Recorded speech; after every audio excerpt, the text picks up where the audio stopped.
بسم اللہ الرحمن الرحیم۔ اللہ تعالیٰ کے ناراض ہونے کی نشانیاں کیا ہیں؟ ان میں سے کوئی ایک بھی نشانی آپ میں تو نہیں ہے؟ جاننے کے لیے ویڈیو کو آخر تک ضرور دیکھیے گا۔ حضرت سیدنا موسیٰ علیہ السلام نے عرض کی، یا اللہ تیرے ناراض ہونے کی نشانی کیا ہے؟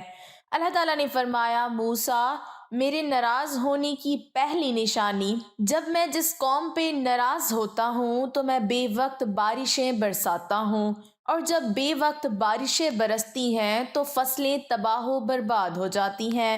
جب فصلیں تباہ و برباد ہو جاتی ہیں تب ملک میں غربت پھیل جاتی ہے۔ موسیٰ میری ناراض ہونے کی دوسری نشانی، پیسہ بخیلوں کے ہاتھ میں دے دیتا ہوں۔ یہ بخیل لوگ جو ہیں یہ اپنی دولت کے اوپر ایسے سانپ بٹھا دیتے ہیں، کسی کو ہاتھ نہیں لگانے دیتے۔ بخیل خود مر جاتے ہیں، پیسہ وہیں پڑا رہتا ہے، نہ دنیا کے کام آتا ہے نہ ہی تو آخرت کے کام آتا ہے، بلکہ دنیا کے لیے بھی عذاب، آخرت میں بھی عذاب۔ وہ پیسہ کرتے مر جاتے ہیں لیکن اپنا پیسہ کسی کے کام نہیں لگاتے۔ میرے ناراض ہونے کی تیسری نشانی، موسیٰ جب میں ناراض ہوتا ہوں تو حکومت بے وقوفوں کو دے دیتا ہوں، حکومت نااہلوں کو دے دیتا ہوں، اور نااہل لوگ، بے وقوف لوگ کسی بھی قوم کے اوپر ویسے ہی عذاب ہیں۔ ناظرین، آپ اپنی آنکھوں سے دیکھ چکے ہیں کہ بارشوں کی وجہ سے نظام درہم برہم ہو چکا، فصلیں تباہ ہو گئی تھیں، انسان کی نافرمانیوں نے زمین کو بھی ڈبو دیا، فصلوں کو بھی ڈبو دیا۔ پھر اللہ نے فرمایا، موسیٰ میرے ناراض ہونے کی چوتھی اہم اور سب سے بڑی نشانی یہ کہ جب میں ناراض ہوتا ہوں، جس بندے پر میں ناراض ہوتا ہوں تو اس بندے سے سجدوں کی توفیق چھین لیتا ہوں۔ ناظرین، جب اللہ تعالیٰ ناراض ہوتا ہے روٹی بند نہیں کرتا، اللہ جب ناراض ہوتا ہے رزق بند نہیں کرتا، اللہ جب ناراض ہوتا ہے سورج کو حکم نہیں دیتا کہ فلاں شخص میرا نافرمان ہے، تیری کرنیں اس کے آنگن میں نہیں جانی چاہیے، ہرگز نہیں۔ اللہ جب ناراض ہوتا ہے تو سجدوں کی توفیق چھین لیتا ہے، اللہ جب ناراض ہوتا ہے تو من اجڑ جاتا ہے۔ ارے جس بندے کا من ہی اجڑ جائے اس کے پلے رہتا ہی کیا ہے؟ ناظرین، آج دیکھ لو، اللہ ہم سے روٹھا ہوا ہے، اللہ ہم سے ناراض ہے۔ آج کے دور میں پیسہ بخیلوں کے ہاتھ میں ہے، وہ اپنے اوپر خرچ کرتے ہوئے لاکھوں اڑا دیں گے مگر کسی غریب کو دیتے ہوئے ان کی مٹھی میں پسینہ آ جائے گا۔ اللہ تعالیٰ فرماتا ہے، میرے بندے آ جا میری چوکھٹ پر، مجھے سجدہ کر، دنیا میں بھی کامیابی ملے گی تمہیں، آخرت میں بھی کامیابی ملے گی۔ جیسے اذان میں اللہ تعالیٰ فرماتا ہے، آؤ کامیابی کی طرف۔ اور ناظرین، ہماری کامیابی سجدے میں ہے، نماز میں ہے۔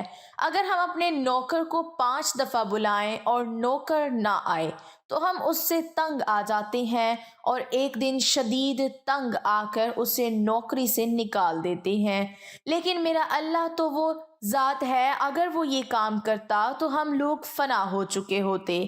ناظرین، اس بات سے اندازہ ہو چکا ہوگا کہ وہ رب کتنا رحیم و کریم ہے۔ ایک مرتبہ ایک بوڑھا شخص جس کی عمر 80 سال تھی مسجد میں آیا، بیٹھنے کا طریقہ نہیں آ رہا تھا، کھڑے ہونے کا طریقہ نہیں آ رہا تھا۔ 80 سال کی عمر کا بوڑھا ہے، نماز پڑھنے کا طریقہ نہیں آ رہا تھا، قیام کرنے کا، رکوع و سجود کرنے کا طریقہ نہیں آ رہا تھا۔ امام صاحب نے دیکھا، پوچھا، بابا جی مجھے لگتا ہے آپ اس مسجد میں پہلی مرتبہ آئے ہیں۔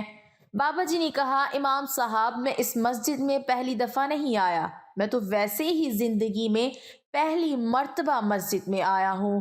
امام صاحب نے پوچھا، کیا واقعی آپ زندگی میں پہلی مرتبہ مسجد میں آئے ہیں؟ بابا جی بولے، جی ہاں، اس لیے تو مجھے نماز پڑھنے کا طریقہ نہیں آ رہا۔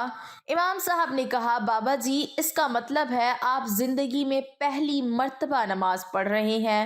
بولے، جی میں پہلی مرتبہ نماز پڑھنے آیا ہوں، اس سے پہلے میں نے کبھی نماز نہیں پڑھی۔ امام صاحب نے کہا، بابا جی اچھا پھر جمعہ تو پڑھا ہوگا؟ کہا، آج تک نہیں پڑھا۔ امام صاحب نے کہا اچھا پھر عید الفطر عید الاضحیٰ تو پڑھی ہوگی؟ کہا امام صاحب آج تک نہیں پڑھی۔ امام صاحب بولے اچھا پھر آج تک کسی کا جنازہ تو پڑھا ہی ہوگا؟ کہا آج تک نہیں پڑھا۔ 80 سال کی عمر میں کچھ بھی نہیں کیا، ساری زندگی ضائع کر دی، ایک دن بھی اللہ کو سجدہ نہیں کیا، لیکن میرا اللہ کتنا رحیم ہے، وہ پھر بھی کہتا ہے آؤ میری طرف، میں تمہیں معاف کر دوں گا۔ امام احمد رحمۃ اللہ علیہ نے قتادہ سے نقل کیا ہے کہ موسیٰ علیہ السلام نے اپنے رب سے پوچھا پروردگار تو آسمان میں ہے اور ہم زمین پر، تیری ناراضگی اور رضا کی نشانی کیا ہے؟ اللہ نے فرمایا جب میں تم پر اہل تر لوگوں کو مختار بنا دوں تو یہ میرے رضا کی نشانی ہے، اور جب تم پر بدترین لوگوں کو مسلط کروں تو یہ تم سے میرے ناراضگی کی نشانی ہے۔ اسی طرح ابن ابی دنیا رحمۃ اللہ علیہ نے فضیل بن عیاض سے نقل کیا ہے کہ اللہ نے بعض انبیاء علیہ السلام کو وحی کیا اگر وہ لوگ جو مجھے جانتے ہیں میری نافرمانیاں کرنے لگیں تو میں ان پر ایسے لوگوں کو مسلط کروں گا جو مجھے نہیں جانتے۔ اور حدیث ابن عمر رضی اللہ تعالی عنہ میں بھی مرفوعاً یہ آیا ہے اس ذات کی قسم جس کے قبضے میں میری جان ہے، قیامت اس وقت تک قائم نہیں ہوگی یہاں تک کہ اللہ تم پر ایسے حکمران مسلط کریں گے جو جھوٹے ہوں گے، اور ایسے وزراء مسلط کریں گے جو بدکار ہوں گے، اور ان کے معاونین خیانت کرنے والے ہوں گے، اور ان کے کارندے ظالم ہوں گے جن کے چہرے عبادت گزاروں جیسے ہوں گے لیکن ان کے دل بے رحم اور خشک ہوں گے، ان کے رائے ایک دوسرے کے مخالف ہوں گے، پھر اللہ ان پر گرد و غبار کا گھٹا گھوپ اندھیرا برپا کر دے گا اور ان کو ہلاک کر دے گا۔ اللہ تعالی ہمیں سجدے کی توفیق دے اور اللہ کو راضی کرنے کا موقع دے تاکہ مرنے سے پہلے ہم اللہ کو راضی کر لیں۔ آمین ثم آمین، وآخر دعوانا الحمد للہ رب العالمین۔ ناظرین ویڈیو اچھی لگے تو لائک ضرور کیجیے گا، اور اگر آپ ہمارے چینل پر نئے ہیں اور ابھی تک آپ نے ہمارے چینل کو سبسکرائب نہیں کیا تو آپ ہمارے چینل کو سبسکرائب کر لیں اور ساتھ ہی لگے بیل کے بٹن کو بھی پریس کر لیں تاکہ فیوچر میں اپلوڈ ہونے والی ہر نئی اور معلوماتی ویڈیوز کا نوٹیفیکیشن آپ کو بر وقت ملتا رہے۔ اللہ تعالی ہم سب کا حامی و ناصر ہو، آمین ثم آمین۔